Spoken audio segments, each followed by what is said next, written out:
Hey kids, Cozzy here from RC Headquarters, our brand new channel. A lot of you might know me as Rockchino as my Xbox Live gamer tag because I'm into a bit of Call of Duty, as you might have noticed in my COD channel. But today I am uploading our very first video on our brand new channel, which was set up by me and a mate, Alex. And basically what we'll be doing on this channel is just mainly like reviews and you know, like maybe some mods, but mainly just everything sort of on the Traxxas models. But what I have for you today, is a brand new Traxxas Kent Block Ford Fiesta Gymkhana edition, and this is a 1/16th model, and it carries the same chassis as the baby E-REVO, but it has been tuned for the streets, so it feels nothing like the baby E-REVO, and it has the Gymkhana styling on the body and the iconic Gymkhana wheels. This car is quite quick for you that are interested in speed. I think out of the box with the single power cell it'll be doing 30 miles an hour, but with the series, with 2 power cells, which are what I usually run, it'll probably be doing around 60 miles per hour, and in kph that's 100, so that's pretty quick for such a small little car. But yeah, it's there in terms of handling wise. A lot of people will kind of be expecting to get this thing drifting straight out of the box. It takes a little bit more effort than that, and it will drift, but not for a very long time. Like if you were used to something with drift tires, kind of that driving on ice feeling, you're not going to get that from this model. It's more of a more rapid drift, and then kind of, you know, traction straight again after a bit of drifting. So it tries to grab as much traction as it can, but it will lose some and get into a bit of a slide, but that will only last a couple of seconds. Yeah, it's basically because of these tires. They're not a hard compound like a normal drift car would have. They're kind of a softish hard compound. That's kind of why you get a bit of grip and a bit of slide. But I reckon it's a good 50-50. What else can I say? This body, it's just everything to spec, like the actual body. All these, you know, DC markings, they're real, like 100%. This Monster logo, real. The only thing that Traxxas has done is on the front here, there would usually be a Pirelli tire symbol logo, but yeah, Traxxas has changed that with their logo, which I can kind of understand because you know, they want to kind of advertise the car a bit, and I see their point. But yeah, everything else is 100% real. You've got the DC markings on the wheels. Mine's a bit scratched here.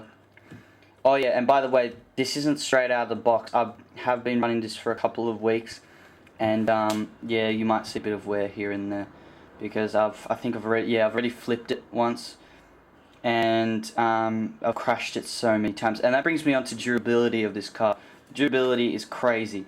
You can smash this thing 100 times and it will not break. The only thing I've had broken, which shouldn't break for you guys, I must admit, it was an A-arm, and how I broke that was because well, basically I was going full speed with series and I flipped it at top speed, and it's kind of hard to flip at top speed. You have to be sort of an idiot, and I kind of was, and I kind of turned a bit too rapidly and it sort of flipped on me. So yeah. What else can I say? Oh yeah, before I show you under the hood, just quickly, this is the power cell you get in the box. It's what I run. I don't run lipos. I run these in either parallel or series. Yeah, they're really small and really light. Like, they don't really affect the car's, you know, power to weight ratio at all. And this is the parallel connector. This is the one that doubles your run time, not your speed. Speed stays the same and it doubles your run time.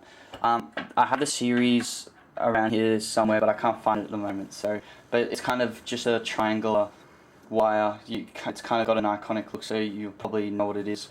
Yeah, so I'm just going to take off the body. Oh yeah, by the way, really light and really durable body here. I think it's sort of that hatchback style. It strengthens the roof a lot, so you're not going to get anything snapping like if you were to run 1/10 scale sedan. Yeah, so DC wheels. All 4 of them are the same. What else you got here? Oh, here you've got the receiver box. That's just the box, but if you take it off, the receiver's in there. I think it's like bright red color.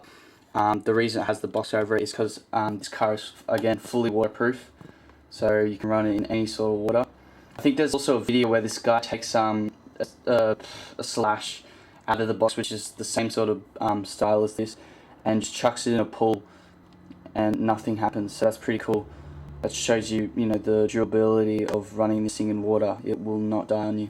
One of the favourite things is these shocks, Formula 1 style, as you can see here. Nothing's fake on this car, everything works. Oh yeah, the steering servo, pretty nice. Well, I don't know, it's just your standard steering servo. A lot of people might ask me, well, a lot of people have asked me actually if I, would mention or even think about running dual on this car. I don't reckon it needs it at all. This gives you as much torque as you need, as much power. So it's only, I reckon, for off-road vehicles that are going to run the dual. There's the Millennium 380 motor. Oh yeah, and you might have noticed there's something missing in this picture, and that is my ESC. Now that has burnt out on me, and I think it was a factory issue. Like it wasn't working well out of the box. So you guys aren't, like, when you buy this car, that isn't going to happen. Like the ESC will probably last you like the most, like, out of anything here. But mine had an issue with it, so I've ordered a new one and it's coming. If you guys just want to see the old ESC, it's just here. Yeah, that's what it kind of looks like. These wires would plug into those wires, and that's a battery wire, and that plugs into the receiver box. But yeah, in terms of weight, it's really light, especially without the batteries, and with the batteries it's not that much heavier either. Oh yeah, and tuning on this car. Tuning is great on this car because you can tune right about anything possible. Like, you can tune toe in, toe out. You can tune camber, front and back of course, and you can tune suspension stiffness and how loose you want it. And that will also affect the ride height. Yeah. What else can I say? It's got this big foam bumper on the front, which is pretty impressive. That saves you from a lot of cracks in the chassis, because it will absorb almost any bump. Like, I've smashed this at full speed into a brick wall and nothing happened, and I was expecting, like, before I took the body on, I'm like, oh no, something's going to be broken, but it was all okay and I was impressed. So, and you don't get that on the Baby E-REVO, so that's a must have, I think. On the Baby E-REVO, I think you get like a little plastic bumper, which a lot of people have trouble with and have to change to an RPM one. In terms of like doing any modifications to this car in the future, maybe adding more aluminum parts, just to strengthen everything up a bit. And oh yeah, of course, tires and wheels. I want to try to run a grippier setup, see what it's like on the track, and I might even change them to a more drift setup, to see how much this thing can slide. Yeah. What else can I say? It comes with the 2.4 GHz controller.